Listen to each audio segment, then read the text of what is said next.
Hi Leah, what's up? We're out here today. In the backfield is beautiful weather. So hopefully you're making time to get outside. I wanted you here for the shuffle. I got my witches. I just said the same thing to Jim, and I got wizards and witches tarot mixed. And then I got the regular Rider-Waite tarot. We might pick some of them. See how this goes. Well, these came out so far, so we'll take a look at these and see what it has to say. So right away, the Knight of Swords came out. The Six of Swords came out on top of the Three of Pentacles in reverse. You see a money sign? Yeah, I see a money sign or a figure 8 here in the Three of Pentacles. The boat, it's like going from the horse to the boat to the Three of Pentacles in reverse. So perhaps somebody is helping you be on your own or something like that. The Knight of Swords is a messenger of truth. Right when I said that, you watched this came out as a messenger of truth. So perhaps there's something unknown or something hidden. The truth hidden. The Six of Swords, she looks like she's holding something very important or majestic, and then the sun is over him. So the actions you hold leading you to the past, perhaps this is actions of truth, actions with gusto. The Knight of Swords is not slow. He's moving pretty quick. So the two that came is the Ace of Swords and the Eight of Pentacles. And the Eight of Pentacles reminds me of something that you do every day. And the Ace of Swords in reverse, this is a delay of some sort, or perhaps there's tears falling, something sad happened, and perhaps it is this lie, because the Ace of Swords is truth.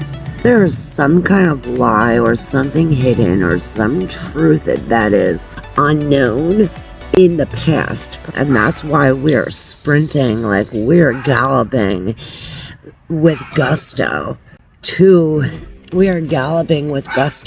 the past. And perhaps this is a collective message, because we had somebody else was going in the past, and it was pretty speedy. What is up with all the distractions? The dogs barking, the coughing, the airplanes.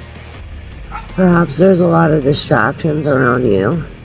This reminds me of a college study class, and this man who was an awesome professor was teaching the class about concentration and about listening. How every single one of y'all have one or all three of these distraction or listening techniques. The first one was selective listening, and this isn't like selective listening like what you're thinking, oh, I'm just listening when I want to listen. It's what we just experienced. That's what made me think of that. How we have this dog barking and coughing in the airplane and every little thing. There's so much going on that it distracts us from the main point. The second one was pseudo listening. That was actually the first one. Pseudo meaning fake or false. So this is like pseudo listening. You're fake listening. You're acting like you're listening, but you're really taking a mental vacation over there, or you're really paying attention to the loud ass truck going by, things like that. And the third distraction or type of listening was critical listening. The third one was critical listening. Now, this one said like almost everyone was guilty of. This is when you're trying to listen to someone and you're thinking of like, oh, look at that piece of hair on her head and listen the way she's talking. And it's critical listening. criticizing instead of listening. So instead of listening, you're actually criticizing the person or the thing that you're supposed to be paying attention to. Now, all three of these things were a part of this. It was the Long Beach City College, and it was a very awesome lesson. I'm glad I listened to it. Gave like 8 solutions to. He also discussed 8 solutions to surpass these distractions. Get enough rest, get enough to eat, make sure that you're not going to be thinking about food or falling asleep while you're supposed to be listening. If you're going to some place that you know where you have to pay attention or concentrate, or even if you're just in a situation where you have to concentrate in general, these things are very helpful, or I at least found these things to be very helpful. So that's why I'm sharing them with you. Hopefully you can find them helpful too. Back to the reading. Hi, kitty cat. Did you come to say hello too? I flipped over the 2, one on the top of the deck and one on the bottom of the deck. Sorry. And we came up with the 8 of Wands and the 7 of Wands. Now the 7 of Wands in this deck is fire. You see how he is like dispersing or watching all these things in the air. This reminds me, I think it was Gemini that spoke about the 7 poisons. So one of them talked about 5 poisons and the other one talked about the 7 cups. So one of them's dumping 7 cups and one of them's disposing 5 poisons. Now you have like 7 poisons here, and on the other side we have the 4 of Wands. Perhaps we are looking at ourselves. 7 things we can change about ourselves. 7 things we can let go of our morals and the way how we act, the things we live by. How can we replace these 7 things with these 7 negative things with 7 positive things?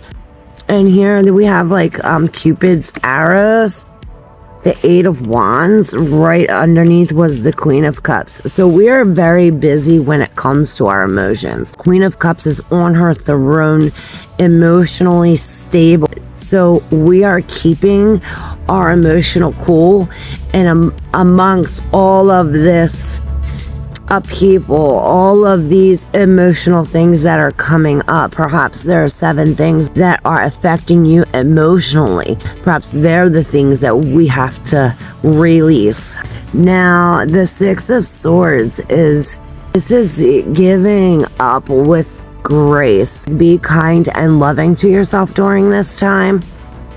And perhaps you have a helper, an older man or an older woman that is there for you emotionally, or there for you just physically, there for you, helping you along the way.